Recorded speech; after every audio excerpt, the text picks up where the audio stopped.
Hi, this is Steph with Belladonna Dyes, and today we're going to make a kaleidoscope.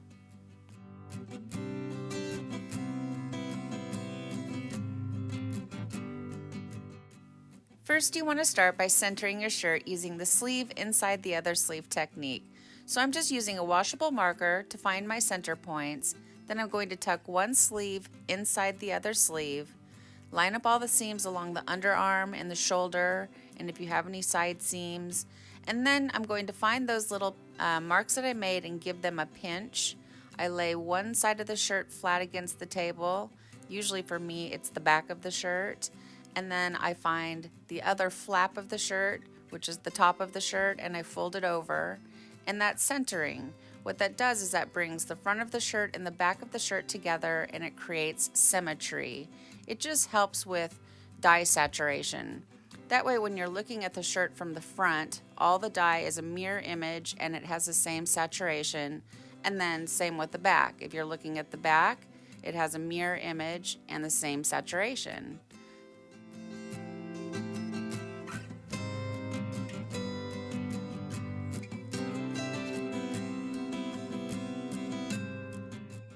Now I'm just working to make sure that all the seams are lined up. I want to smooth out all of the wrinkles, and I want to get it as nice and flat and wrinkle free as possible. This shirt is a Bella Canvas heirloom shirt, and I'm not a big fan. I've mentioned it before in some previous tutorials. This is a ladies cut, and it's a very nice shirt. It's a good size and shape and everything like that. It's a soft style type shirt. It's not something that I'm used to. It has like a sheen to it. They're just different, and I thought that I only ordered a few, and I was out in the garage looking for a long sleeve shirt, and I found an entire tote full of these. It's like, oh no, I just don't like the way they take the dye.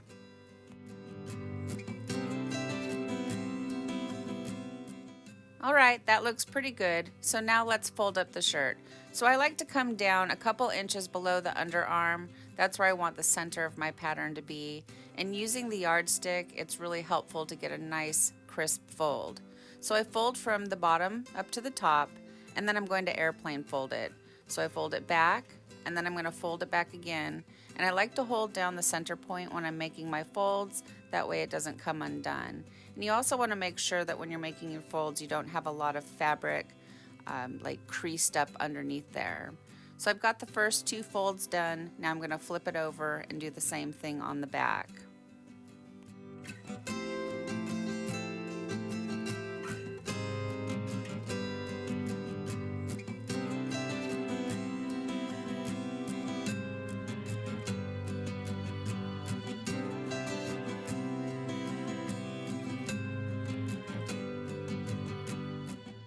Quick and easy. Now if you've done it correctly, you're going to have several folds on the top and just two big folds on the bottom. And from here, I'm just going to, I guess, pleat it up, accordion fold it up. You've seen me in the past sort of like S back and forth on the table. You can do it either way. This is just really quick and easy. And then I'm just going to secure it by using rubber bands. And for this project, I'm using my second favorite rubber bands. They're the perfect size for this. And I do have links for them down below in the description box, along with everything else that I use for tie-dye. So go ahead and check that out.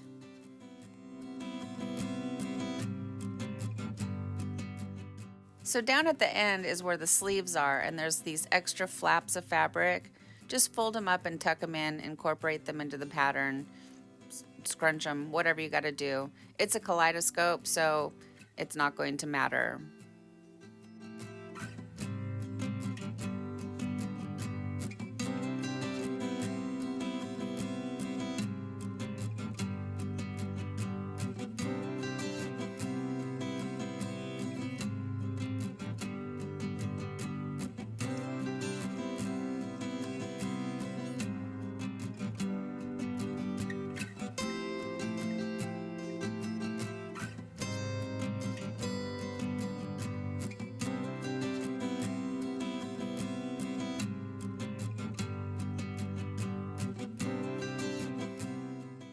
The next step is to build some type of an ice barrier, and for this one I'm going to be using foil because I need it to be tall.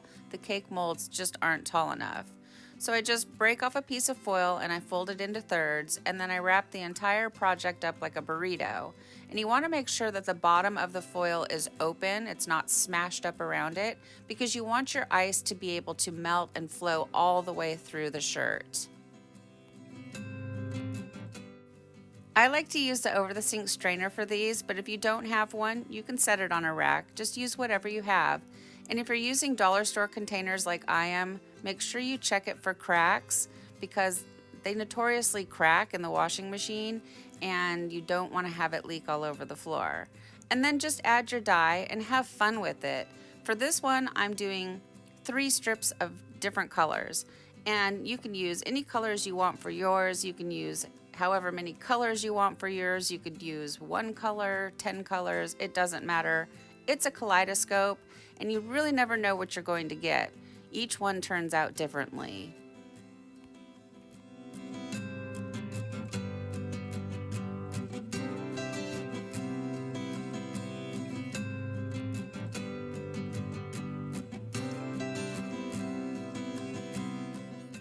Next, give your project a quick little sprinkle of soda ash for good measure, and then add your ice.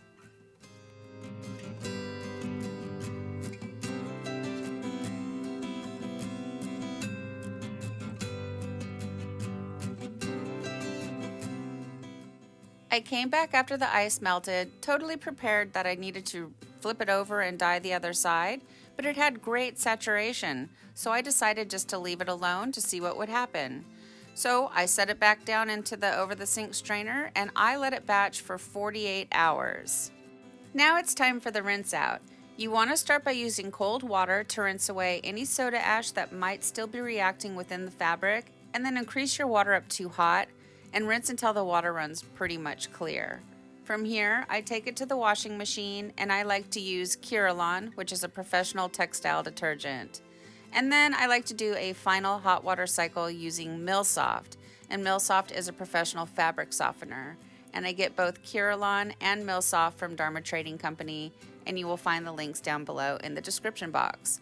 Then I'll put it in the dryer and I'll iron it, and we'll come back and we'll see the results.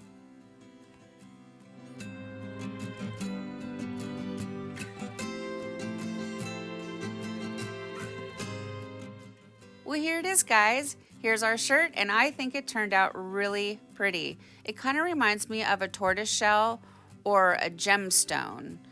The pattern is neat. It's like circles. And that's the fun thing with kaleidoscopes. You never really know what you're going to get, and they're quick and easy to make, and so, they're just fun.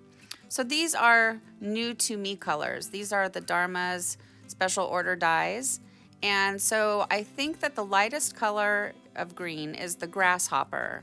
And then the medium green, like the green blue, that's the yucca. And then the darkest sort of army green, that is the Spanish moss. So they're all very pretty colors, and I need to get busy and get them swatched out. But they look great together. And right in the center there, it's either an alien or a heart. Or it could even be a praying mantis. Do you guys see that right there in the center? So overall, I'm really pleased with this shirt. What do you guys think? Please leave me some comments down below. Thank you so much for watching. Please subscribe to my channel, leave a thumbs up, and click the bell and set it to all. That way you get notified of future uploads. And remember, have fun tie-dyeing!